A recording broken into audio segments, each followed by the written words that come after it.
Hi, I'm Kumar. I'm 31 years old and I'm a community worker. I've been a community worker for about 5 or 6 years, but there was a bit of a career shift in a way. Like I left an organization that I was in for doing community work for 4 years, and so it's a very different playing field, different terrain that I'm in, and yeah, I've never been happier. I grew up. I grew up in quite a turbulent family, if you will. Like there was a divorce that happened when I was 5. And long story short, there was a lot of moving of houses, a lot of destability, if that's a word, right? Destabilization, right? It's not very stable. Instability, yes, sorry. There's a lot of instability. And social mobility wise, we sort of went up and down, and for a while I was living in a rental flat with my family. We have, by Singapore standards, it's quite a big family. I have 5 kids and we live with our mom. And yeah, I used to live in Bedok South, Block 46, right? The block is no longer there already. I think it has been demolished. And so I know what it's like to be like cramped, having to share rooms with your siblings, grown-up siblings, as well. So and then a lot of quarrels. And you try to focus on your studies and all that, but it's very hard because you don't have a proper environment. So I always stayed back in school till very late. We always had night study sessions. That was something good that the schools I was in would do. The parent support networks and all that would always like cook all these they will either buy McDonald's or buy some sort of treats, or they'll bake something, or they'll make something, and then it encourages a culture of studying. So I relied a lot on that. Growing up, I think I would say that I benefited from a lot of generosity, from like simple things like even just paying for your O-level examinations. Like for my family, it was quite an expensive thing, but I had a teacher who was so kind to pay for it upfront. So I was very lucky. Like every step I was in my life, there was always these guardian angels, so to speak. Yeah, so that was very fortunate, and I don't think I would be able to get through the, how would I call it, the traditional road of the Singapore dream, which is you have to do well in PSLE, then after that you go to good quote unquote good school. Every school is a good school, right? Then after that you go to university. You have to go to one of the local universities, or it's very hard for you to get a job. So I don't think I would have been able to go through that road if not for these guardian angels in my life. Yeah. I had family members who my family it's a very working class family. The few family members that everybody that especially one generation above mine, they would pull together to make sure that one of them got educated and managed to go to university and all that. It was a big deal, when I was one of the few who actually graduated from university. So there's a lot of hopes, it'll be like, okay, you are the guy who will get us out of poverty and all that. So there were dreams about like, maybe you're going to be a businessman, you're going to be a lawyer, or you're going to be a doctor and all that. And then I decided to do political science. Right? And it's like, oh dear, it's like et tu brute. It's like, how dare you betray me? My mom didn't do that, but I felt it. It's very powerful feeling. You can feel it in the like, political science, and then every time you go to like family gatherings, and then you'll be like, oh, what's that? Right? Yeah. It's like, oh, you're gonna be a politician. that was my favorite. Yeah. So, no, I did not want to be either of these things. But yeah, I just like what. I was not good at science. I couldn't be a doctor if I wanted to. I didn't mind law, but I didn't get good enough grades to do law. So, and I don't have enough money to go to go overseas and do law. That's what a lot of my friends did, right? A lot of my schoolmates did, is that, okay, look, they didn't have the grades to do law here, they went overseas and did that. I don't have that kind of luxury.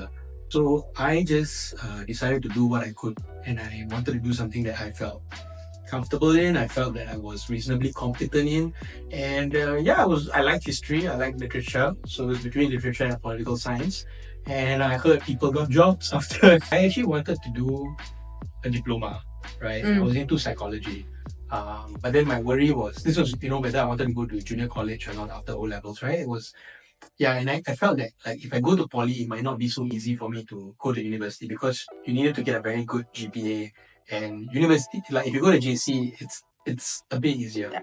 So I was very pragmatic. I was very, very pragmatic, and I said, okay, I'm going to go to JC, and then like the psychology dream like sort of like faded away, and then I decided that okay, I'm just going to do political science because that's what I was good at history, and I asked my history tutor like, hey, if I really like doing this, what do you think I would like in university? Because I have no idea what these degrees are about. And he said, you should try political science. Yeah, that's why I read about the political detentions without trial. Okay, I mean detentions without trial. It's not political, right? Like they say that it was not political.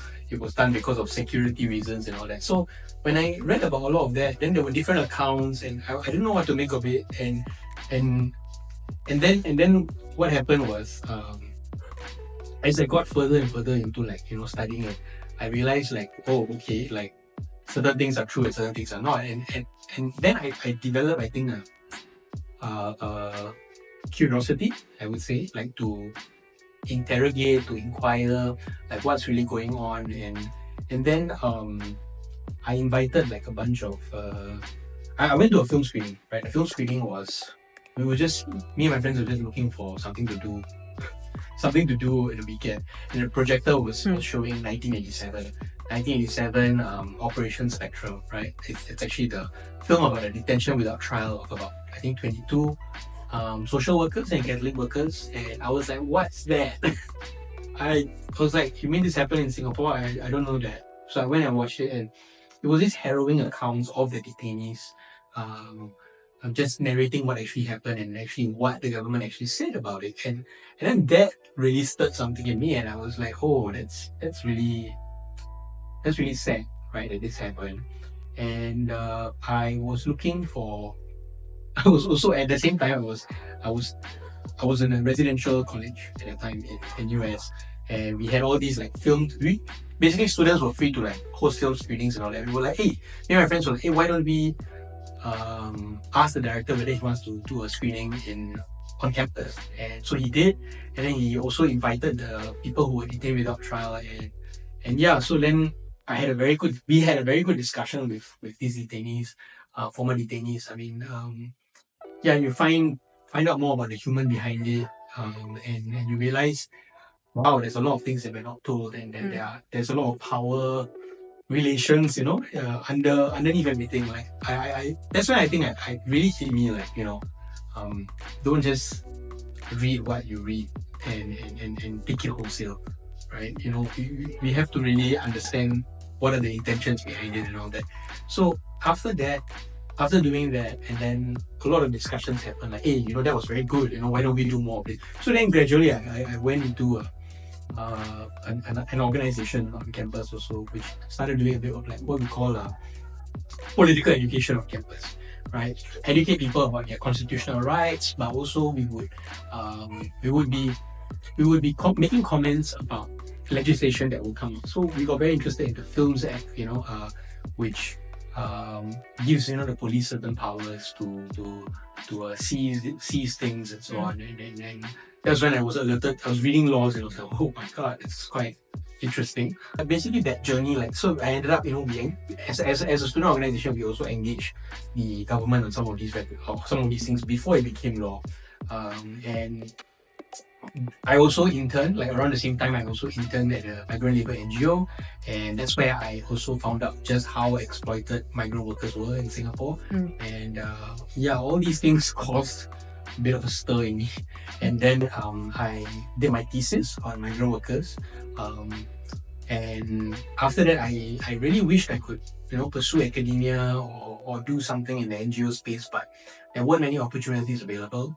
And in the end, I was ultimately, it's the it's the economic concerns that really hit you, the financial concerns that hit you.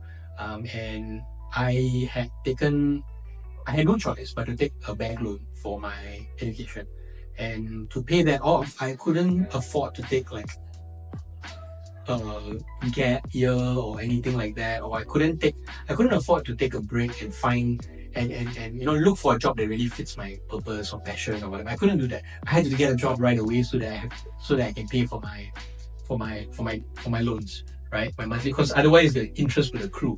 So I took the first job that I could find, and it was a risk analyst in a due diligence company. Within 1 year, the company didn't really work out, and I was me and most of the staff were laid off, and then but I was already prepared for it, and I was already also looking for another opportunity. So just nice, a colleague of mine, not a colleague, but acquaintance of mine, had a job opening at a what do you call it, a social work agency. So I went in there, and that's why I was introduced to the realm of community. Yeah, the normal, the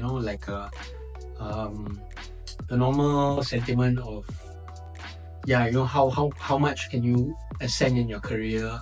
There's always a ceiling. You got to make sure you're the boss, otherwise you're not able to progress. How are you going to buy a house? If it's difficult to get a house, then we should be talking about why houses are so unaffordable, so unaffordable in the first place. Not why someone with a degree gets a job. It is a normal job. It is an ordinary job, and that's not able to get a house. Yeah. Fair enough.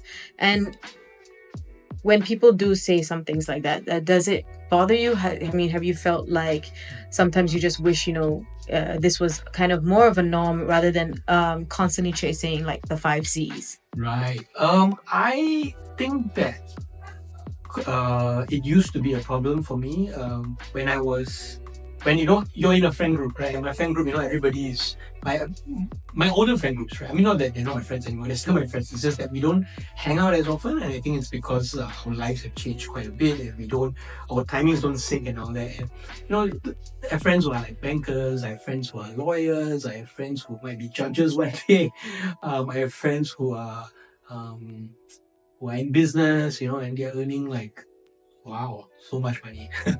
and it's not that I don't want to hang out or anything like that. It's just that just a choice of venue sometimes. It's like I can't afford that.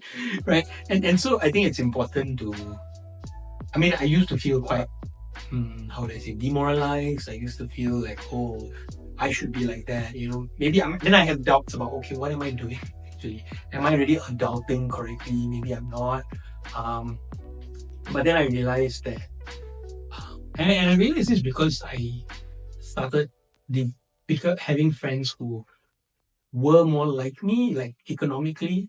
People who, I think when you connect with people who have the same thinking, who have the same sort of lifestyles and all that, then you don't feel so alone. And it's ironic, right? Not ironic, but actually it's in line with my work, right? You build community around that. You'll be like, oh, actually we all have a shared experience, right? And when we have that shared experience, then you're able to connect.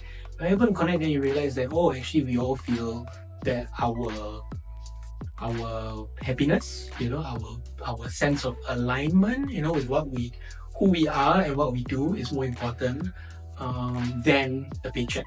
It's not that the paycheck is not important, it is, but it's also about how much is enough. I would say that amount is shifting because as prices rise and all that, it's different. But yeah, that's different from actually like what I want to do in life, and how do I define success. And I think for me, success is about being good at what I do, and feeling content and feeling happy, I think. And happiness isn't about getting a nice car or getting being able to go on a very expensive holiday and all that. It's actually about feeling community, feeling like you have people who you care about and they care about you, and you really feel that we all feel that we have each other's back, and we're not hanging around with each other because of the money. We're not hanging around each other because there's something to gain from it and all that. And sometimes when you don't have a lot, that's all you got. It's all you got. You got connection. You got like to be very honest, like the most hospitable people I've known are people who have the least. Right? When I go to like the rental flats, and they are supposedly some of the people who have some of the lowest income in Singapore, but they're so warm. Like they would like when they know you, they would invite you over for a cup of tea.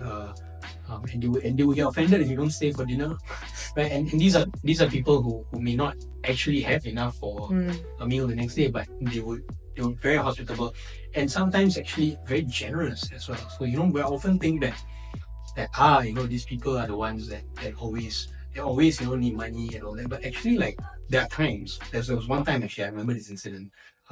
There was someone in our community who was she's on a long-term visit pass, and that's basically an immigrant mother and single mother, and she has two kids, and she didn't get her alimony, right, from her husband, and then she was out, right. She just works a normal blue collar job.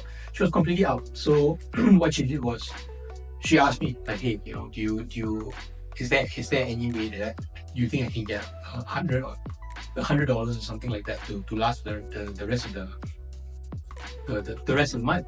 And then I said, okay, let me go and check with our networks. Our networks actually comprise, like, there are more well-to-do people, but there's also other people in rental flats, and somebody who was in the rental flat who is actually, like, also food insecure, but was getting some assistance, and in that month, she had made, like, a very small saving, and she took a bit of that assistance, like, $50, and she said, give it to this person. I was so moved. I was like, oh my god, she has so little, and she decided to give that. And I was like, when that's the thing, when you have so little, that's when you really know your true character comes out, and so in a way, like, yeah, I feel very content because I know the people who are who I know have my back, I have their back, and we are community with each other. I think we know that we're together because not because of money, not because of any material reasons, but because we really connect with each other, and we really accept each other.